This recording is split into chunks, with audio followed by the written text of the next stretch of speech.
United एक साथ आ गए कौन? States of America. ध्यान से सुनना, सबसे पहले आता है डिफेंस। क्या आता है? फौजी, army.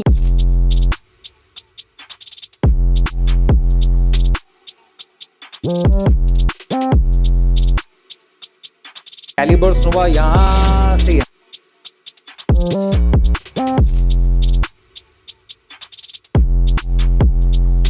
All right, so hello bachcho, now we are back with political science chapter number 2, that is federalism.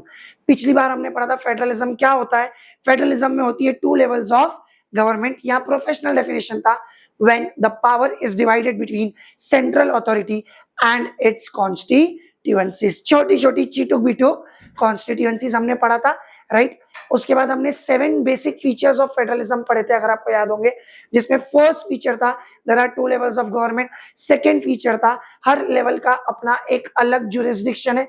तीसरा पॉइंट था ये जुरिस्डिक्शन कहाँ लिखा हुआ है? कॉन्स्टिट्यूशन में। फोर्थ पॉइंट था कि a single level of government, central हो चाहे स्टेट, वो अकेले खुद के दम पे यूनिलैटरली कॉन्स्टिट्यूशन को चेंज नहीं कर सकता है।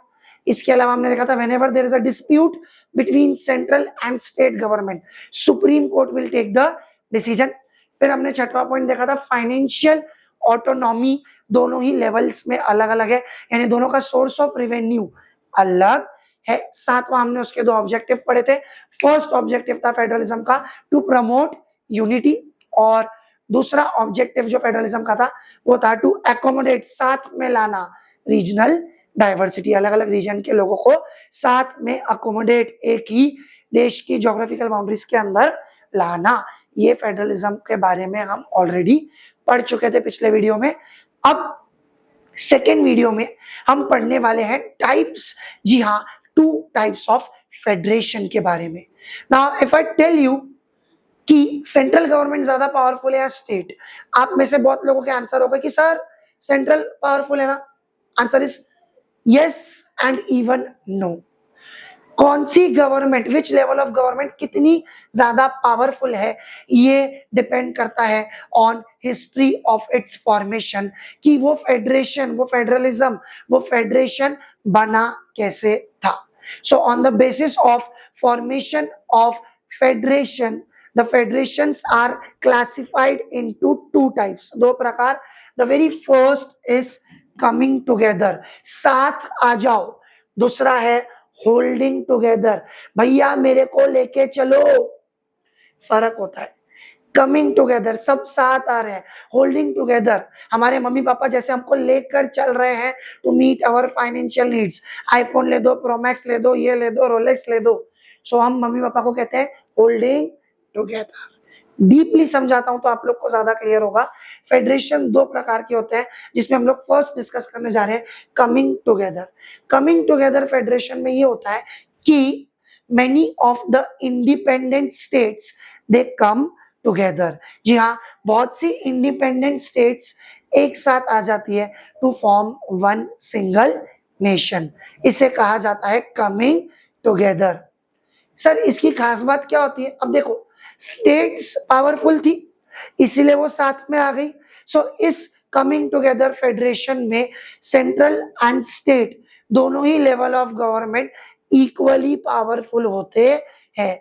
यहाँ पे ना सेंट्रल स्टेट से ज्यादा पावरफुल है और ना ही स्टेट सेंट्रल से ज्यादा। Both are sharing the equal power, equal level of power. जी हाँ, इसका अगर मैं आपको एग्जांपल दूं तो नाम में ही मतलब छूटा है, USA, United states of America.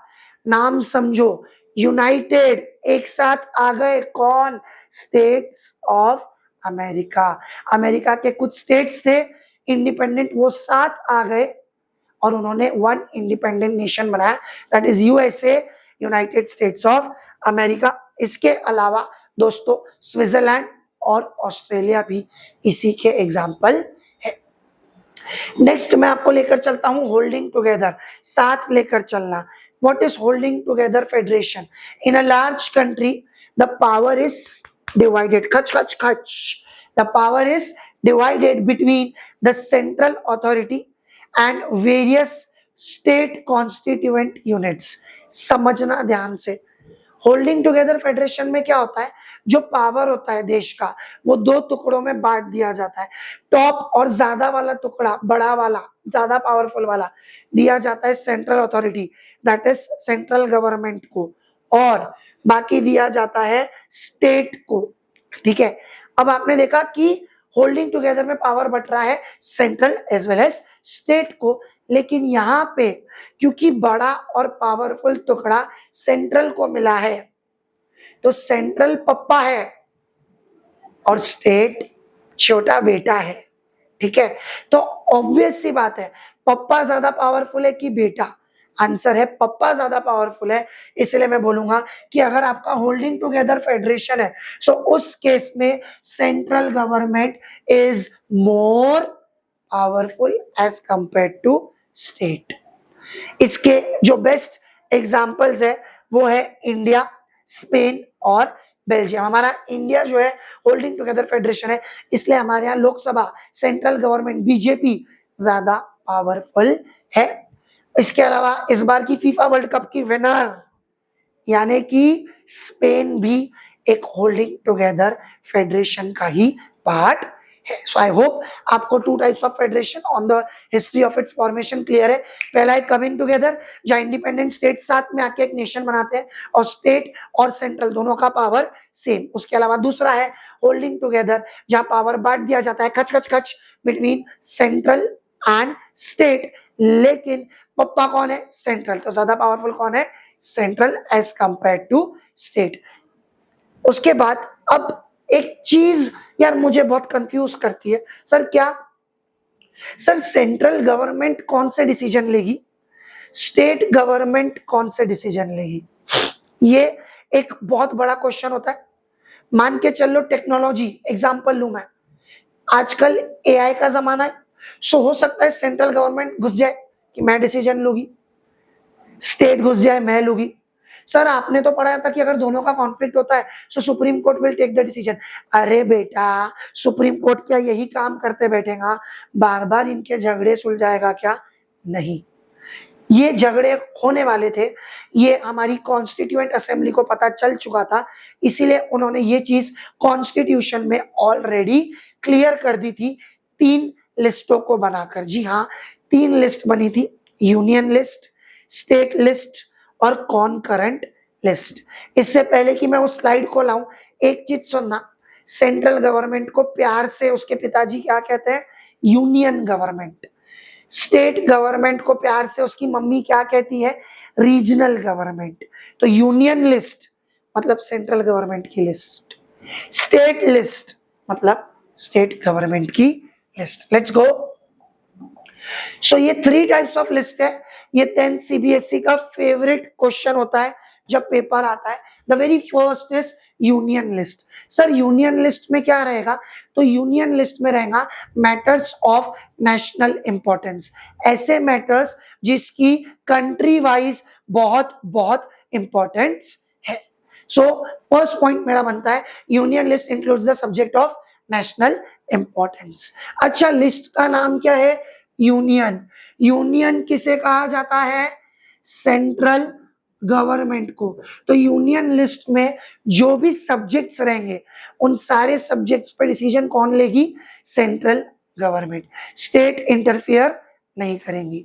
अब आपका सवाल होगा, सर आपने इतनी बड़बड़ करके होशियारी तो मार ली, लेकिन हमें ये तो बताओ सेंट्रल लिस्ट यूनियन लिस्ट में आता क्या है? ध्यान से सुनना, सबसे पहले आता है डिफेंस। क्या आता है? फौजी, आर्मी। सबसे पहले क्या आता है हमारा? डिफेंस। डिफेंस के बाद फॉरेन अफेयर्स, बाहर से आया हुआ पैसा और बाहर के मैटर्स। तो मैंने 3 चीजें बना ली। सर कौन सी 3? सबसे पहले मैंने क्या बनाया?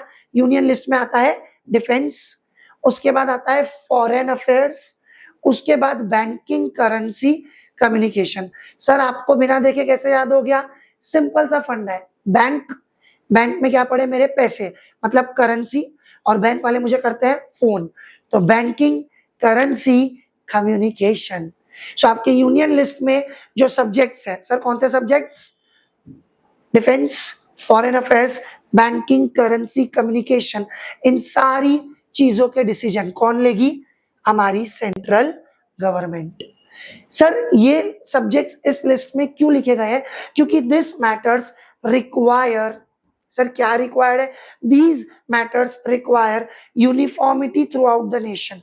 सर यूनिफॉर्मिटी मतलब आप लोग स्कूल में यूनिफॉर्म पहनते हो, सभी का सेम होता है। सो इस मैटर्स में गवर्नमेंट को ऑल ओवर द कंट्री जो भी रूल्स चल रहे हैं वो सारे रूल्स सेम चाहिए। तो दोस्तों अब आते हैं अगली लिस्ट जो है स्टेट लिस्ट। जैसे यूनियन लिस्ट में जो मैटर्स थे वो नेशनल इंपॉर्टेंस के थे, ऐसे ही दोस्त स्टेट लिस्ट में जो मैटर्स है वो स्टेट और लोकल इंपॉर्टेंस के हैं। अच्छा नाम क्या है? State list. तो इसमें जो भी सब्जेक्ट्स होंगे लिस्ट में उस पे डिसीजंस भी कौन लेगी? That is state government. इस पे सारे डिसीजंस लेगी हमारी प्यारी स्टेट गवर्नमेंट। अब इसमें कौन से सब्जेक्ट आते हैं? तो मैंने कैसे याद किया, मैं अपना गुरु फंडा बताऊंगा। मेरा कुल गुरु फंडा ये है कि जैसे यहाँ पे था डिफेंस, तो स्टेट में आ गई पुलिस। स्टेट में कौन आ गई? पुलिस। पुलिस के साथ होगा धंधा, धंधा यानी ट्रेड कॉमर्स, ट्रेड कॉमर्स। और आपने अगर पुलिस को रिश्वत दिया तो पुलिस आपको ले जाएगी एग्रीकल्चर और मार मार के कर देगी आपका पानी निकाल देगी, यानी इरिगेशन। तो ध्यान से सुनना दोस्तों, स्टेट लिस्ट में क्या क्या आया? सबसे पहले आया पुलिस, ट्रेड, पुलिस को रिश्वत दिया ना, ट्रेड कॉमर्स। पुलिस मुझे कहा ले गई? एग्रीकल्चर। एग्रीकल्चर में क्या था? पानी, मार मार के क्या निकाल दिया? पानी। पानी मतलब इरिगेशन। तो आप देख सकते हो police, trade, commerce, agriculture, irrigation, ये सब स्टेट लिस्ट के पार्ट्स है। इसके अलावा दोस्तों आती है third and the last list, that is कॉनकरेंट list. कॉनकरेंट list में क्या होता है सर? सेंट्रल और स्टेट का अपना अपना मुद्दा यूनियन और स्टेट लिस्ट से तो निपट गया, कॉनकरेंट की क्या जरूरत थी? सर कॉनकरेंट लिस्ट में क्या है? तो मेरे प्यारे बच्चे, कॉनकरेंट लिस्ट में है ऐसे matters which are of general interest to both central government as well as state government. तो मैं क्या बोलूंगा? Concurrent list have the subjects which are of common interest to both central government as well as state government. Both can think and take the decision, right? इसलिए लिखा है both union and state government can make the law. अब इसमें आता क्या है? तो वापस अपन अपना कुल गुरु फंडा इस्तेमाल करेंगे। तो इसमें सबसे पहले याद रखो, आप लोग अभी क्या कर रहे हो? एजुकेशन। तो फर्स्ट आएगा एजुकेशन, और आपका एजुकेशन जैसे ही खत्म होगा आपके मम्मी पापा करा देंगे आपकी शादी। तो दूसरा आएगा मैरिज। फिर जब आपका बच्चा आएगा तो आपका जनरेशन आगे बढ़ेगा। जनरेशन आफ्टर जनरेशन को इंग्लिश में प्यार से हम लोग कहते हैं सक्सेशन। ध्यान से सुनना, सबसे पहले क्या हुआ? एजुकेशन। फिर तेरी करा दी शादी, मैरिज। फिर तेरी पीढ़ी आगे बढ़ी, सक्सेशन। उसके बाद तूने समाज का सेवा करने के लिए किसी बच्चे को अडॉप्ट किया, अडॉप्शन। सब कुछ करने के बाद छोड़ छाड़ के जंगल चला गया, तो अगला क्या आया? फॉरेस्ट। समझा? फॉरेस्ट से धंधा किया, ट्रेड यूनियंस, ट्रेड के ग्रुप्स। समझा? सो कॉन्करेंट लिस्ट में क्या आता है बेटा? तुमने क्या किया? सबसे पहले एजुकेशन, एजुकेशन के बाद तुम्हारा क्या हुआ? मैरिज, मैरिज के बाद सक्सेशन, सक्सेशन के बाद समाज का भला किया, अडॉप्शन। जंगल चले गए, फॉरेस्ट। धंधा किया, ट्रेड यूनियन, ट्रेड के ग्रुप्स। सिर्फ ट्रेड बोलोगे सो सिर्फ ट्रेड जो है वो आता है स्टेट लिस्ट में, लेकिन ट्रेड यूनियन, ट्रेड का संगठन, एसोसिएशन, ग्रुप आता है कॉन्करेंट लिस्ट में। Is it clear? सो आज के लेक्चर में आई होप आपको तीनों लिस्ट समझी होगी। यूनियन लिस्ट जिसके डिसीजन लेगी सेंट्रल गवर्नमेंट, स्टेट लिस्ट जिसके डिसीजन लेगी स्टेट गवर्नमेंट, और कॉन्करेंट लिस्ट जिसके डिसीजन लेगी दोनों मिलके सेंट्रल और स्टेट। अब आपके दिमाग में क्वेश्चन आ रहा होगा, sir what about the subjects जो इन तीनों में नहीं है? ऐसे भी तो सब्जेक्ट्स होंगे ना जो इन तीनों में नहीं है। लेट अस से टेक्नोलॉजी। क्या आपको किसी भी लिस्ट में टेक्नोलॉजी था? नहीं। सो ऐसे subjects which are not included in all this three list, ऐसे सब्जेक्ट्स को बोला जाता है बचे कुचे सब्जेक्ट्स, और बचे कुचे को इंग्लिश में बोला जाता है बेटा रेसिड्यूअरी सब्जेक्ट्स। ऐसे सब्जेक्ट्स जो तीनों लिस्ट में नहीं है। सर फिर इनका क्या होगा? This decisions will be directly under the control of central government. ऐसे सब्जेक्ट्स जो बच गए जिन्हें इंग्लिश में कहा जाता है रेसिड्यूअरी सब्जेक्ट्स, इन पे डिसीजन को, क्योंकि जब कॉन्स्टिट्यूशन बना था तब हमें नहीं पता था टेक्नोलॉजी इतनी तरक्की करेगी। दैट्स द रीजन अब जितने भी नए सब्जेक्ट्स आएंगे वो सब डायरेक्टली उनको क्या बोला जाएगा?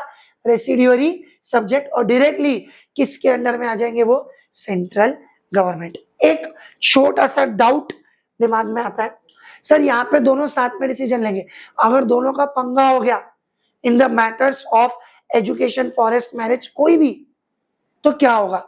In this case if conflict occurs on the subjects which are included in concurrent list, तो इस केस में the law made by central government will prevail। Sir क्यों? क्योंकि सेंट्रल गवर्नमेंट है पप्पा, और आपको पता है कि बाप तो बाप रहेगा। तो अगर कॉन्करेंट के लिस्ट के सब्जेक्ट्स जो है उसमें अगर कोई भी डिबेट, कॉन्फ्लिक्ट, डिस्प्यूट, झगड़ा, तमाशा, राड़ा होता है तो कौन डिसीजन लेगा या किसका लॉ फाइनल होगा? That is of central government. I hope आपको टाइप्स ऑफ फेडरेशन और ये 3 टाइप्स ऑफ लिस्ट समझ में आई होगी।